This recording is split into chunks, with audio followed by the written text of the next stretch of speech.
ಭಾಷೆಗೆ ರಾಜ್ಯದಲ್ಲಿ ನೀಡಲಾಗುತ್ತಿರುವ ಪ್ರಾಮುಖ್ಯತೆ ಮರಾಠಿ ಭಾಷೆಗೂ ಸಮಾನ ಗೌರವ ಹಾಗೂ ಮಾನ್ಯತೆ ನೀಡಬೇಕು. ಗಡಿ ಭಾಗದಲ್ಲಿರುವ ಮರಾಠಿ ಭಾಷಿಕರ ಭಾವನೆಗಳನ್ನು ಪರಿಗಣಿಸಿ ಸರ್ಕಾರಿ ಕಚೇರಿಗಳು, ಸಾರ್ವಜನಿಕ ಸ್ಥಳಗಳು ಹಾಗೂ ವಿವಿಧ ಸಂಸ್ಥೆಗಳಲ್ಲಿ ಮರಾಠಿ ಭಾಷೆಯ ನಾಮಫಲಕಗಳನ್ನು ಅಳವಡಿಸಬೇಕು ಎಂದು ಆಗ್ರಹಿಸಿ ಬುಧವಾರ ಎಂಇಎಸ್ ಸಂಘಟನೆಯ ಕಾರ್ಯಕರ್ತರು ನಗರದಲ್ಲಿ ಪ್ರತಿಭಟನೆ ನಡೆಸಿದರು. ನಗರದ ವಿವಿಧ ಭಾಗಗಳಿಂದ ಆಗಮಿಸಿದ ಎಂಇಎಸ್ ಕಾರ್ಯಕರ್ತರು ಘೋಷಣೆಗಳನ್ನು ಕೂಗಿ ತಮ್ಮ ಬೇಡಿಕೆಗಳನ್ನು ಸರ್ಕಾರದ ಗಮನಕ್ಕೆ ತಂದರು. ಕನ್ನಡದ ಜೊತೆಗೆ ಮರಾಠಿ ಭಾಷೆಯ ಬಳಕೆಯನ್ನು ಹೆಚ್ಚಿಸಲು ಕ್ರಮ ಕೈಗೊಳ್ಳಬೇಕು ಹಾಗೂ ಮರಾಠಿ ಭಾಷಿಕರ ಹಕ್ಕುಗಳನ್ನು ರಕ್ಷಿಸಬೇಕೆಂದು ಒತ್ತಾಯಿಸಿದರು. ಪ್ರತಿಭಟನೆಯ ಬಳಿಕ ಜಿಲ್ಲಾಧಿಕಾರಿ ಕಚೇರಿಗೆ ತೆರಳಿ ಪ್ರತಿಭಟನಾಕಾರರು ಜಿಲ್ಲಾಧಿಕಾರಿಗಳ ಮೂಲಕ ರಾಜ್ಯ ಸರ್ಕಾರಕ್ಕೆ ಮನವಿ ಸಲ್ಲಿಸಿದರು.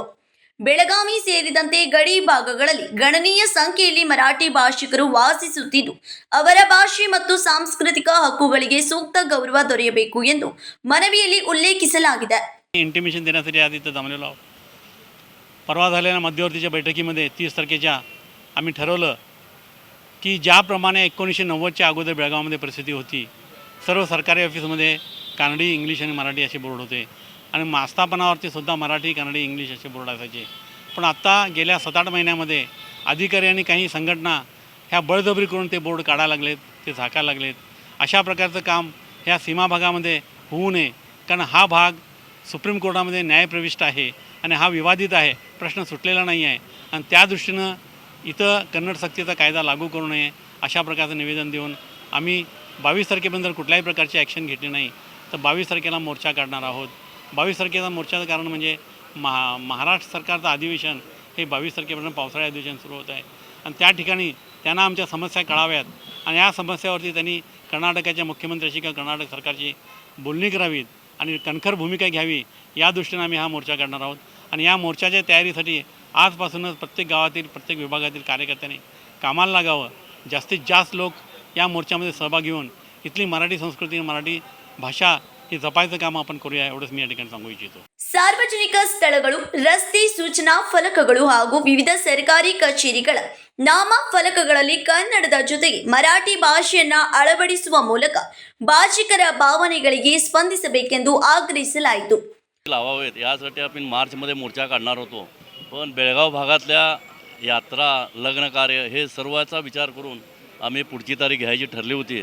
त्याप्रमाणे आम्ही मध्यवर्ती महाराष्ट्र समितीच्या 20 तारखेच्या बैठकीमध्ये असा निर्णय घेतलेला आहे की 1990पर्यंत ज्या 3 भाषेमध्ये सर्व ऑफिसेस, हॉस्पिटल, कार्यालयावर मराठी आणि इंग्रजी आणि कन्नड असे बोर्ड होते तिन्ही भाषेमध्ये, त्याप्रमाणे यापुढे देखील तिन्ही भाषेमध्ये बोर्ड लावावेत.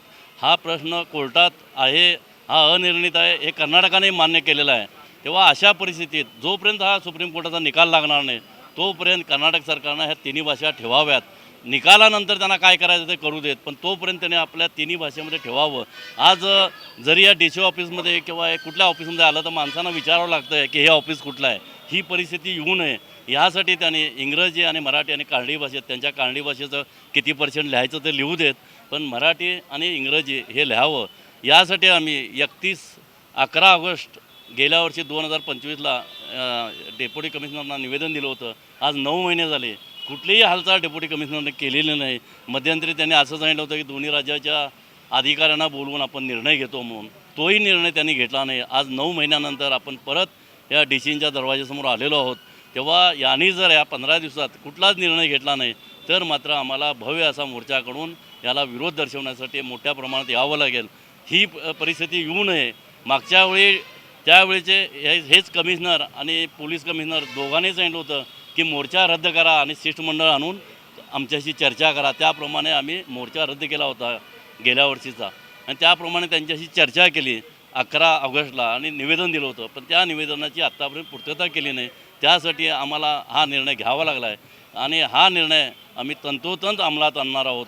तेव्हा DCने त्याआधी आपले जे बोर्ड आहेत त्यांनी तिन्ही भाषेत लावावेत, एवढी आम्ही त्यांना आज एक समज देण्यासाठी इथं आलेलो आहोत आणि त्यानंतरचा मोर्चा आमचा नक्की आहे. ಸರ್ಕಾರ ಈ ವಿಷಯವನ್ನು ಗಂಭೀರವಾಗಿ ಪರಿಗಣಿಸಿ ಅಗತ್ಯ ಕ್ರಮ ಕೈಗೊಳ್ಳದಿದ್ದರೆ ಮುಂದಿನ ದಿನಗಳಲ್ಲಿ ಹೋರಾಟವನ್ನು ತೀವ್ರಗೊಳಿಸಲಾಗುವುದೆಂದು ಪ್ರತಿಭಟನಾಕಾರರು ಎಚ್ಚರಿಕೆ ನೀಡಿದರು. ಪ್ರತಿಭಟನೆಯಲ್ಲಿ ಎಂಇಎಸ್ ಸಂಘಟನೆಯ ಮುಖಂಡರು ಹಾಗೂ ಕಾರ್ಯಕರ್ತರು ಭಾಗವಹಿಸಿದ್ರು. Vinod Kolkar, KMM Kannada news, Belagavi.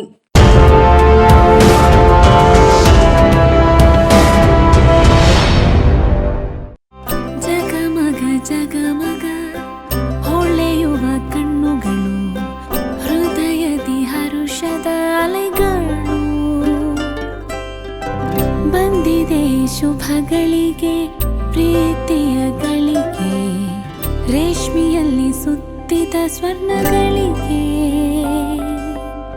BS Channabasappa and Sons, The Textile Mall, Tilakvadi, Belagavi.